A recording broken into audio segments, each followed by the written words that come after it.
आज आमर Biju Janata Dal delegation team महामहिम राज्यपाल को जाकि आम भेटिलु दुईटी बड़ प्रसंग को लेकिन आम जाइलु। प्रथम प्रसंगटी हूँ संतोष खटुआ नीलगिरी विधायक जो भली भाव में अशालीन और अत्यंत कटु मंतव्य आम दलर वरिष्ठ नेत्री श्रीमती लेखाश्री सामंत सिंघार विरुद्ध देइथिले एवं सबु जगार आमे जाइकी एफआईआर रेजिस्टर कला परे मध्य कौनसी आईनगत कार्यानुष्ठान तांको विरुद्ध आज पर्यंत ग्रहण करा जाई नाही एवं तांकर औद्धत्यमी एते बढ़ी जाइछि जे सीए जातिर जनक जातिर पिता महात्मा गांधी को मध्य अत्यंत विद्वेषपूर्ण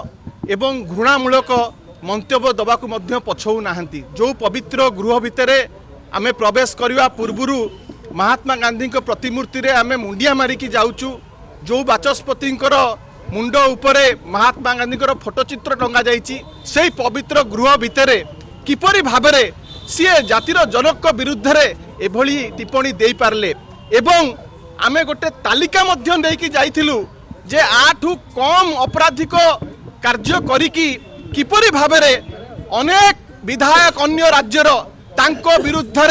सस्पेंड करा जाइछि तांकू सेंसर करा जाइछि प्रिविलेज कमिटी को तांको ना पठा जाइछि एवं स्पीकर टू मध्य रिपोर्ट मगा जाइछि किंतु आंको विरुद्ध रे काहेकि करा जीवनी पार्लियामेंट रे मध्य हमें देखिछु एमपी मानु को सस्पेंड करा जाइछि ए भलिका डेरोगेटरी रिमार्क्स जो माने दियंती सेथिपाई सांविधानिक और वैधानिक जो व्यवस्था रही आमे महामहिम राज्यपाल को अनुरोध करिक आसछु संतोष खटुआ विरुद्ध रे से कार्यानुष्ठान ग्रहण करिया पाई। द्वितीय प्रसंग जहाँ आम को समस्त को आंदोलित करिछि आदिवासी अध्युषित अंचल मालकानगिरी रे जो भली भाव में लाके पाढ़ियामी जड़े महिला को विभत्स दारुण एवं हृदय विदारक जो हत्या करा जाइछि परवर्ती समय रे तांकर छाती चिरी दिया जाइछि एवं गण दुष्कर्म करा जाइछि जहाँ ओडिशा इतिहास रे केबे आगुरु देखा जाई नथिला जेते घटना घटिछि ये सबको टपी गला एवं आदिवासी मुख्यमंत्री आज नीरव दृष्टा साहित्यंती मालकानगिरी जलुची भितर भितर कुहुलुची एवं सेटा आउरी विस्फोरक परिस्थिति आड़क जाऊँगी से जेहेतु ए सरकार संपूर्ण भाव में फेल मारी गलानी आमे महामहिम राष्ट्रपति महामहिम राज्यपाल को आमे अनुरोध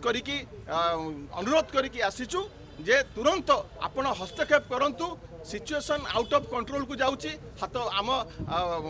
ओडिशा प्रशासनिक अधिकारी पुलिस प्रशासन हाथ बाहरी गलानी आपण इंटरव्यू कले ही जाइकी मालकानगिरी रे पुणी शांति प्रतिष्ठा हो पार। धन्यवाद।